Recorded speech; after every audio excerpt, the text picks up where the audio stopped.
সুপ্রভাত বন্ধুগণ, আরেকটি নতুন ব্লগে আপনাদের স্বাগত জানাই। সামনের রবিবার আমাদের রান্না পূজা। আমাদের এই রান্না পূজার নাম হচ্ছে গাভরো রান্না, যেটা বুড়ো রান্না ঠিক একদিন আগে হয়। আর এই রান্না পুজোকে কেন্দ্র করে এখন সব ঘরবাড়ি পরিষ্কারের কাজ চলছে। তো মোটামুটি পরিষ্কারের কাজকর্ম চলছে, বেশ কিছু ময়লা সব জড়ো করা হয়েছে, এগুলো সব ফেলা হবে। আর এদিকেও গতকাল থেকেই সব পরিষ্কার করা হচ্ছে, ময়লাগুলো এদিকে সব বাইরে বারান্দায় আছে, এগুলো সব চান করার সময় সব পরিষ্কার করে এখানে পরিষ্কার করা হবে। সকালবেলা চাও খাওয়া হয়ে গেছে আর এখন খিদেও বেশ ভালো লাগছে।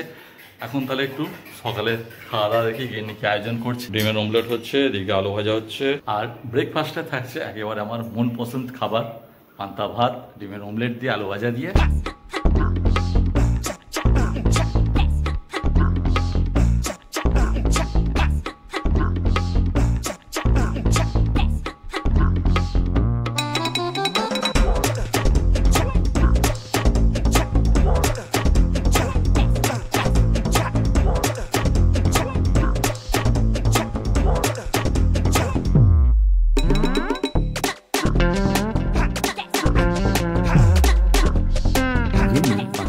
মুড়ি সংযোজন করে খাচ্ছে।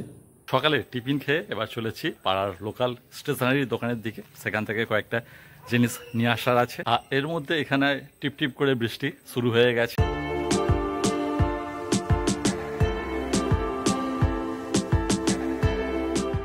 দোকানে যাওয়ার পথে আমাদের গ্রামে যে শ্মশানকালী মন্দির এবং হরি ঠাকুরের মন্দির, সেখানে বসে একটু বিশ্রাম নিচ্ছি। রাধাকৃষ্ণ দর্শন করলাম এবং মায়ের দর্শন করলাম, মা কালীর দর্শন করে এবার সোজা চলে যাচ্ছি যে দোকান আছে স্টেশনারি, সেই স্টেশনারির দোকান থেকে জিনিসপত্র কিনে যখন বাড়ি ফিরছি, বাড়িতে গিন্নির পরিষ্কারের কাজ চলছে।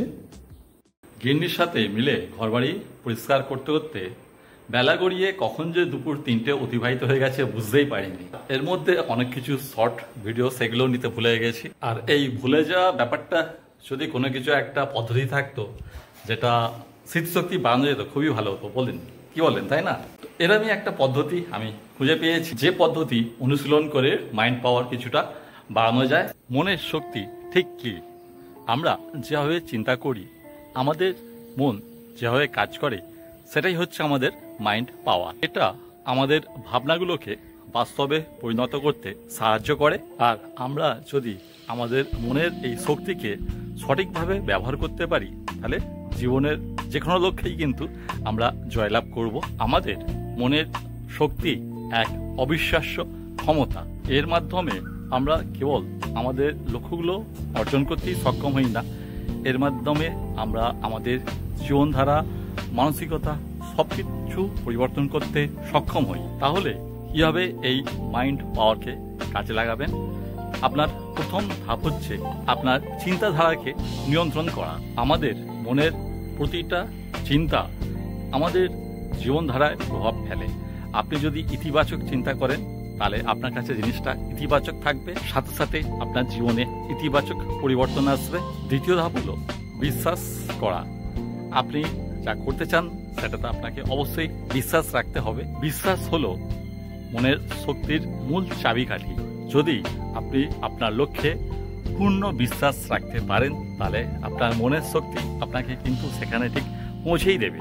শেষ ধাপ হলো ধ্যান বা একটু মেডিটেশন করা। প্রতিদিন কিছুক্ষণ ধ্যান বা মেডিটেশন করলে মনকে শান্ত রাখা যায়, যেটা আপনার মনের যে পাওয়ার, মাইন্ড পাওয়ার, সেটাকে আরও কিন্তু এগিয়ে রাখে। মেডিটেশন মনের চিন্তাগুলোকে গুছিয়ে দেয়, যাতে কিন্তু আপনার মাইন্ড পাওয়ারের একাগ্রতা আরও আসে। মাইন্ড পাওয়ার ব্যবহার করতে আপনাকে নিয়মিত প্র্যাকটিস করতে হবে, ধৈর্য ধরতে হবে, মনে জোর রাখতে হবে, বিশ্বাস রাখতে হবে। মনের শক্তি অজেয়, শুধু দরকার তার সঠিক ব্যবহার।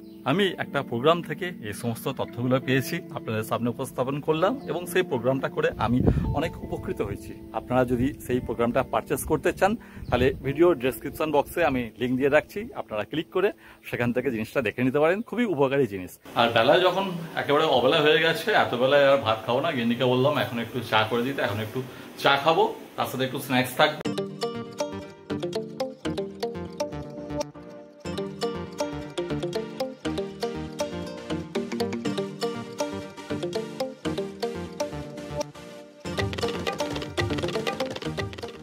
বন্ধুগণ, আজকে ভিডিওটা এখানেই সমাপ্তি করছি। তাহলে দেখা হচ্ছে আবার পরের ভিডিওতে। নমস্কার, টাটা, বাই বাই, নমস্কার।